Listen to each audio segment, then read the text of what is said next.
Hey, it's Kevin Foster with Tactical Fitness Training. Today I'm going to go over some fundamental movements in martial arts. And today I was kind of thinking about just starting with some of basic strikes. So with basic strikes we have about 4 fundamental or basic movements that most people generally work with in all different systems and variations of martial arts systems. So today I'm just going to work with those 4. So got jab, cross, hook, and uppercut. So I'm going to go through each one. I'm going to talk a little bit about each and maybe its purpose, and then I'm going to show a couple demonstrations on the bag.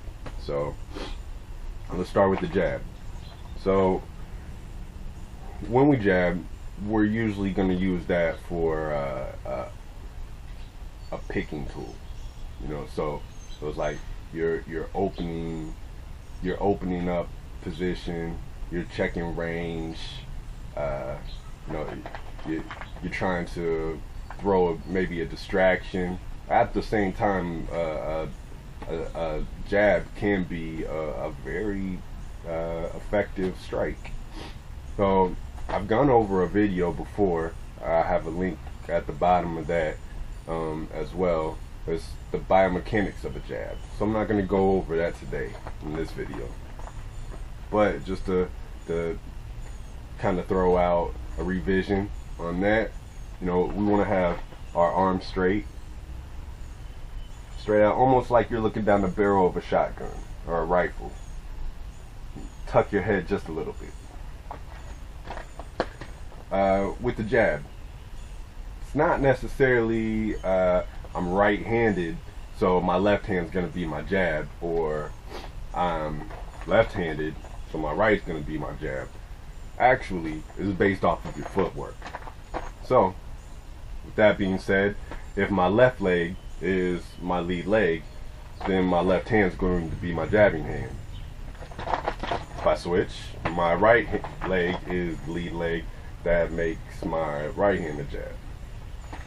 So also good to have some versatility with that. When you're practicing your jabs, switch back and forth. You shouldn't be more dependent on one side than the other. I mean, in martial arts, we kind of universally have chosen the yin-yang symbol as a good representation of what we do, and that's because it's all about balance. So we gotta train both sides. We gotta be somewhat proficient with all of our tools. So throwing the jab, I like to think of it from the tip. When I throw my jab, I'm not thinking about pushing with my shoulder, pushing off with my back leg. Actually, it's more, I'm concentrated on where my knuckles are at that moment, and the projection is at the tip. So more from the elbow, the energy is coming from, but the focus is at the very tip of the punch, the tip of the strike. So throw a jab from the side,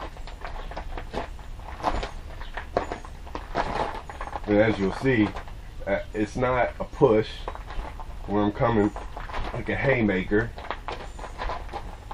It's not from the bicep. It's coming more from this area here.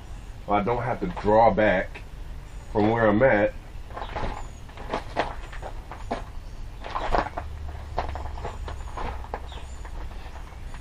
That's the jab. So now we're going to go into a cross. I'm not going to try and take a lot of time on any of the areas. Just throw some concepts out there for you to think about.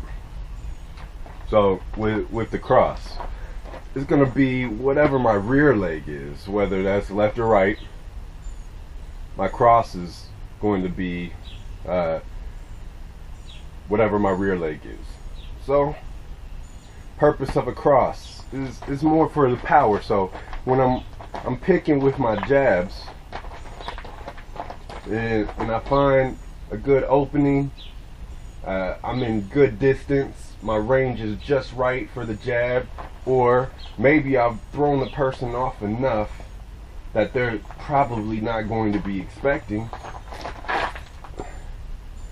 There comes my cross. So with the cross, good mechanics. When you throw your cross, same thing. From the elbow, focused at the tip, and there's going to be a slight pivot on the toe. This isn't absolutely necessary, but in the beginning stages, it's a good way to generate power. Later on, and for some of my students, we work on a different way to generate that energy that actually disconnects. So we're not talking about generating force from the ground, we're talking about generating the force from inside. But in the beginning stages, we want to generate the force because it's an advanced technique to be able to generate energy from within. All martial artists that already have or studied these skills know this, and for a beginner, I'm sure that's going way over. So let's start at the ground. So slight pivot, and you want to find a good you want to find good timing with this. So you don't want to pivot and punch, strike. You don't want to strike and pivot. Is actually there's a rhythm to this. There's a dance with it. So as the fist is going out, right at impact is about the point where you want to have that pivot. You may have to play with it a little bit, and that's okay. I mean, that's what this is all about, honestly. Practice, developing yourself to be the best that you can be. Martial arts, in my opinion, is not so much about fighting. It's not so much about whatever color belt you have around your waist. It's not about how many trophies you have. It's about how have you developed yourself from one point and have evolved to another. And it's a life trip, man. It continues from the day we begin our study to, on to the next one. I guess is the best way to say that. So, once again,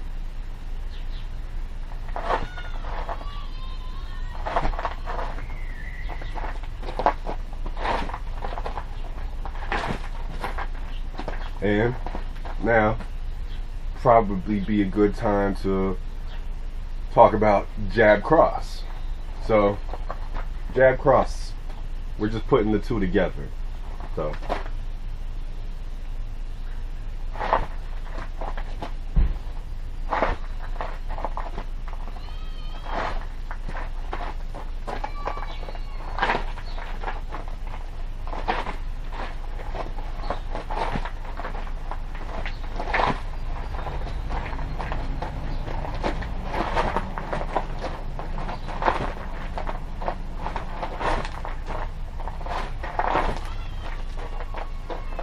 there you got it, jab cross. Easy enough. Hooks. So, still in a fighting stance. If I didn't go over that in the beginning, I apologize. Solid fighting stance. You'll see so many people do it different ways, and I would like to share with you a way that I found to be more on the cutting edge of efficiency. So both feet pointing straight forward. You'll see a lot of people that might have the front foot forward, but the rear foot out to an angle. And that's fine. You have good stability, less mobility though. Or I've seen the opposite, you know, an open lead foot and a straight rear foot. Maybe more mobility, a little less stability. These are always there's always variables to this though. It almost depends on the individual's personal structure. You know, how is their body designed? How are their muscles developed? You know, so in the same sense, one person could stand this way and actually have less mobility and more stability. So I would like to put that out there, that there are definitely variables to the situation. What I've found in my study, in my research, most efficient way to form your fighting stance is to have both feet actually pointing straight forward.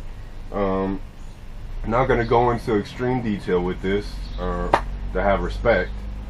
But yeah, both feet pointing straight forward, slight bend, and there you go. So with the hook, from a fighting stance, both hands up in front of the face, in the guard position. When we throw our hook, it's best way to put it is if you have one hand out and you put it in front of your arm, almost like you're guarding, or maybe you had a shield, you're holding that up, and there's a twist. So same thing, when it's coming around, twist, twist, twist. Twist is with the torso, and you're also going to have a pivot with the rear leg on the rear. So say whatever my fighting stance is, my left leg is the lead leg, so my right hand is almost like a cross variation of a hook. My right leg is going to pivot. When I throw the left hook, actually my front foot is going to pivot. So best way to do that is just practice side to side. Same thing, focus to the tip.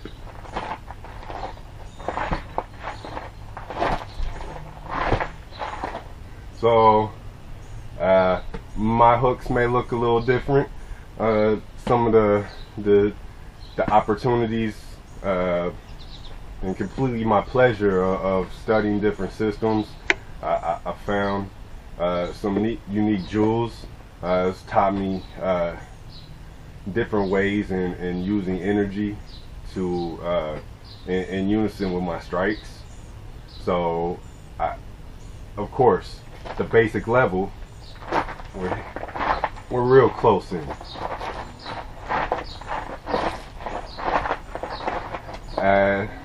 There's definitely advances to this.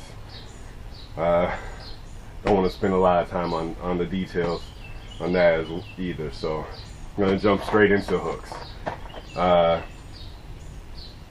Alright, I apologize. We're going to jump straight into uppercuts. So with the uppercut, same thing, fighting stance. Ideally, you want to have a slight bend in the knees. And the hand's going to come up, twist with the torso as you're standing.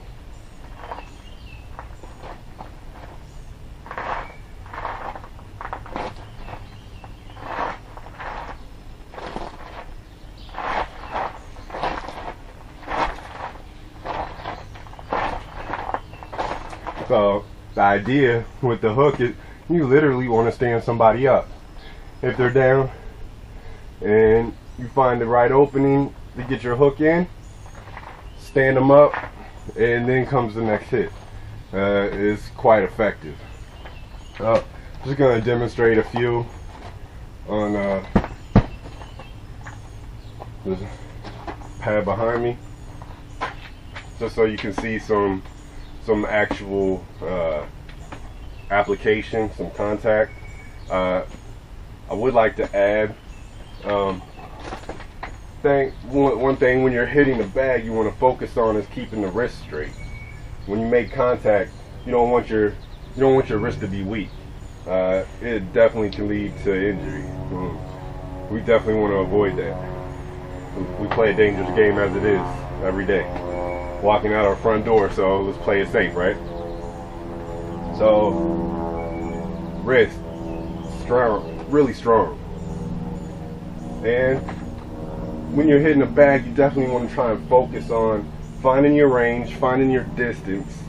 Where can I be to make contact with the bag or my opponent, so you know that within your own body, you know, you're training your nervous system and your mind. Also, try and find the center point.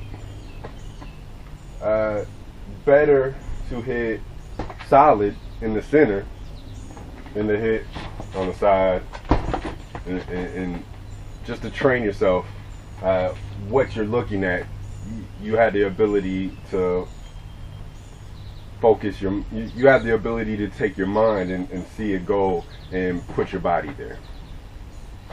So center.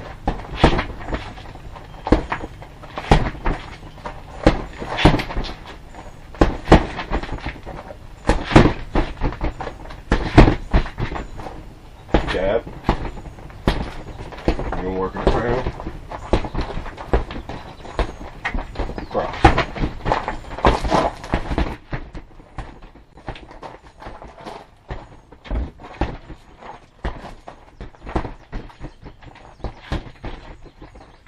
Now, let's add some hooks in there.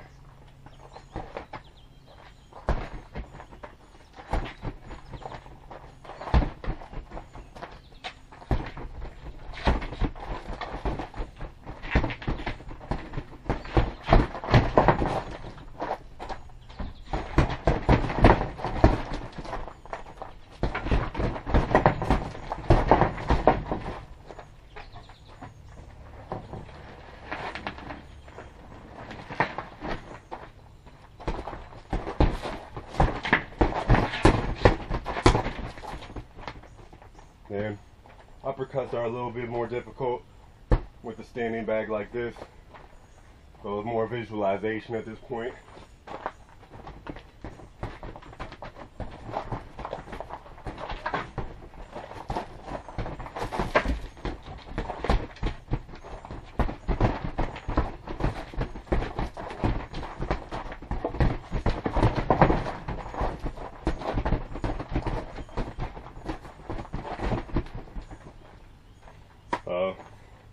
Just some basic movement, nothing fancy,